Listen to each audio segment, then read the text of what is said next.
Selamat pagi dan salam sejahtera bagi kita sekalian, Bapak, Ibu, dan saudara-saudara yang terkasih dalam Tuhan. Kita bersyukur kepada Tuhan karena kita boleh tiba di hari terakhir bulan Agustus tahun 2021. Sebelum kita melanjutkan aktivitas kita, firman Tuhan akan kita baca dan renungkan bersama-sama. Tapi sebelum itu, mari saya mengajak kita semua satu di dalam doa. Kita berdoa. Terpujilah Engkau ya Tuhan, Allah yang begitu mengasihi kami.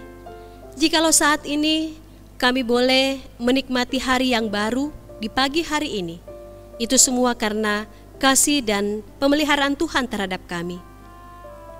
Kami berterima kasih kepadamu ya Tuhan, dan kami mengakui segala kebajikan dan kasih setiamu yang sungguh nyata dalam sepanjang hari hidup kami. Bapa Surgawi, sebelum kami melanjutkan aktivitas kami, firman Tuhan akan kami baca dan renungkan bersama-sama. Mampukanlah kami ya Bapa untuk dapat menghayatinya, sehingga kami boleh menjadi surat-surat Kristus yang hidup yang dapat dibaca oleh semua orang, melalui keteladanan kami dalam pikiran, perkataan, dan perbuatan kami. Bapa, kami mohon ampun atas segala salah dan dosa kami, dan bersabdalah, karena kami semua telah siap sedia untuk mengambil bagian dalam pemberitaan firman-Mu. Dalam nama Tuhan Yesus, firman yang hidup, kami berdoa hanya kepada Tuhan. Amin. Pada hari ini firman Tuhan akan kita baca dan renungkan bersama dari 2 Timotius pasal 1 ayatnya yang ke-7. Firman Tuhan, sebab Allah memberikan kepada kita bukan roh ketakutan, melainkan roh yang membangkitkan kekuatan, kasih, dan ketertiban. Saya yakin di antara kita ada yang tahu apa itu fobia. Fobia adalah istilah yang berarti rasa takut yang berlebihan terhadap sesuatu yang biasanya tidak membahayakan. Ketakutan tersebut dapat timbul saat menghadapi situasi tertentu, berada di suatu tempat, atau saat melihat hewan dan benda-benda tertentu. Fobia termasuk di dalam penyakit gangguan kecemasan. Ada banyak contoh-contoh fobia, misalnya fobia terhadap laba-laba, fobia terhadap ruangan tertutup, fobia terhadap kegelapan, dan masih banyak lagi fobia-fobia lainnya. Saudara-saudara yang terkasih dalam Tuhan, bacaan kita kali ini merupakan bagian dari surat Rasul Paulus yang ditujukan kepada Timotius. Timotius dikenal sebagai seorang yang muda lalu memberi diri untuk melayani Tuhan. Saya membaca salah satu artikel yang menuliskan bahwa Timotius menyerahkan dirinya untuk menjadi hamba Tuhan ketika ia berusia 15 tahun. Kalau sekarang ini usia 15 tahun, mungkin sama atau setara dengan anak-anak yang duduk di kelas 3 SMP atau yang duduk di kelas 1 SMA. Sehingga kita dapat menyimpulkan bahwa Timotius menjadi seorang yang sangat muda untuk memberi diri dalam pelayanan sebagai hamba Tuhan.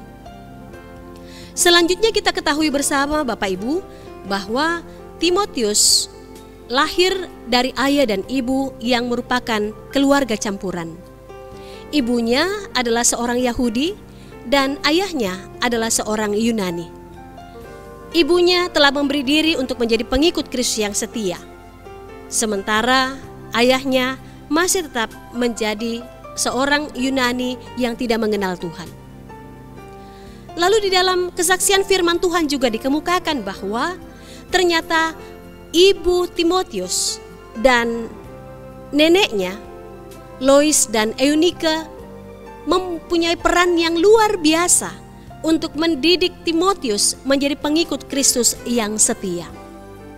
Saudara-saudara yang terkasih dalam Tuhan, dari latar belakang Timotius inilah yang kemudian ditunjang oleh kedekatan, keakraban, keintiman antara Paulus dan Timotius. Maka dalam hal ini Paulus senantiasa memberikan support, memberikan nasihat, memberikan saran yang konstruktif kepada Timotius.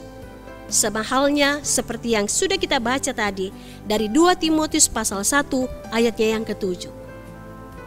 Di mana di sini Paulus mengingatkan kepada Timotius, bahkan kepada kita sekalian, bahwa Tuhan tidak pernah memberikan kita roh ketakutan. Tetapi justru yang diberikan kepada kita, yang diberikan kepada Timotius, yang diberikan kepada umat Tuhan adalah roh yang membangkitkan kekuatan, kasih, dan ketertiban. Firman Tuhan ini setara dengan yang tertulis di dalam Yesaya pasal 41 ayatnya yang ke-10. Janganlah takut sebab aku menyertai engkau. Janganlah bimbang sebab aku ini Allahmu. Aku akan meneguhkan, bahkan akan menolong engkau. Aku akan memegang engkau dengan tangan kananku yang membawa kemenangan. Sungguh luar biasa ayat firman Tuhan ini, di mana kita menjadi anak-anak Tuhan yang sungguh dikasihi, di mana kita adalah anak-anak Tuhan yang sungguh berharga di mata Tuhan, sehingga kita tidak perlu takut, kita tidak perlu cemas, kita tidak perlu khawatir dalam menghadapi pandemi virus corona ini, karena Ia selalu menyertai kita. Ia tidak pernah memberikan kita roh ketakutan, tapi justru dalam hal ini kita diberikan semangat untuk menyatakan kasih, semangat untuk menyatakan kekuatan, dan juga ketertiban. Dalam hal ini Bapak Ibu Saudara-saudara yang terkasih dalam Tuhan, ketika Tuhan memberikan kita roh yang membangkitkan kasih, itu berarti ada semangat yang berkobar-kobar yang sepatutnya kita wujudkan dalam kasih kepada Allah, kasih kepada sesama manusia, dan juga kasih kepada diri sendiri. Selanjutnya, Tuhan memberikan kita roh yang membangkitkan ketertiban. Ketertiban dalam hal membagi waktu untuk beribadah kepada Tuhan, waktu untuk keluarga, waktu untuk pekerjaan, waktu untuk beristirahat. Dan ketika Tuhan memberikan kita roh untuk membangkitkan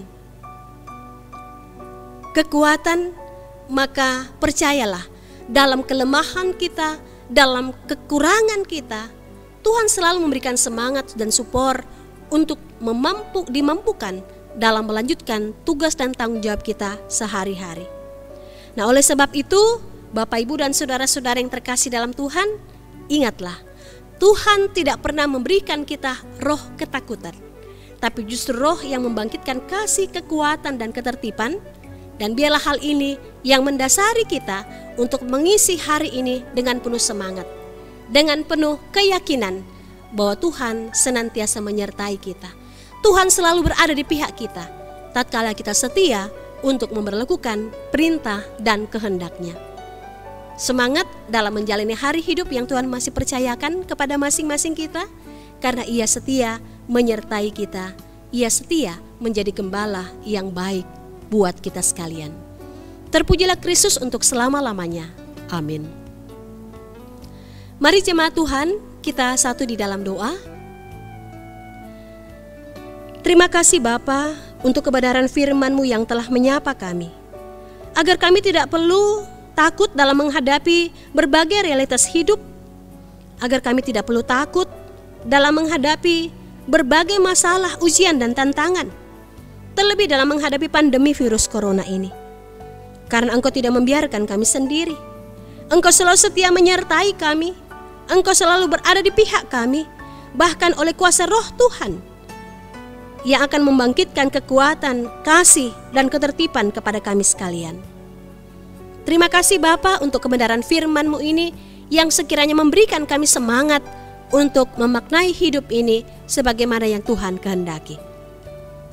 Kami berdoa kepadamu ya Tuhan, untuk seluruh warga gereja Toraja Mamasa dimanapun berada. Semoga Engkau tetap menuntun dan memelihara kehidupan kami, dan firman-Mu yang selalu menjadi suluh dan pelita bagi langkah hidup kami, sehingga dimanapun kami berada, kami tetap boleh menjadi garam dan terang dunia. Berkati semua hamba-hamba Tuhan yang memberi diri dalam pelayanan, di tingkat jemaat, di tingkat klasis, di tingkat sinodal, baik itu selaku pendeta, penatua, dan siamas. Biarlah dalam pemberian diri kami untuk mengabdi bagi hormat dan kemuliaan nama Tuhan, maka semakin banyak umat-Mu yang juga rindu untuk melayani Tuhan dan untuk menjadi saksi-Mu di tengah-tengah dunia ini. Perlengkapi kami dengan hikmat Tuhan, sehingga kami menjadi pelayan-pelayan Tuhan yang menjadikan Engkau semakin besar dan diri kami semakin kecil. Terima kasih ya Bapa, biarlah semua rencana kami, usaha kami, masa depan kami berada dalam pemeliharaan Tuhan, berada dalam kendali dan karya Tuhan. Kami menyerahkan keberadaan hidup kami sepanjang hari ini hanya ke dalam kasih dan tuntunan Tuhan Yesus yang menjadi sahabat kami yang sejati. Terpujilah Engkau ya Bapa, kekal untuk selama-lamanya. Kami menyampaikan doa ini hanya di dalam nama Tuhan Yesus. Haleluya, amin. Selamat pagi, tetap sehat dan semangat. Tuhan memberkati kita sekalian. Shalom.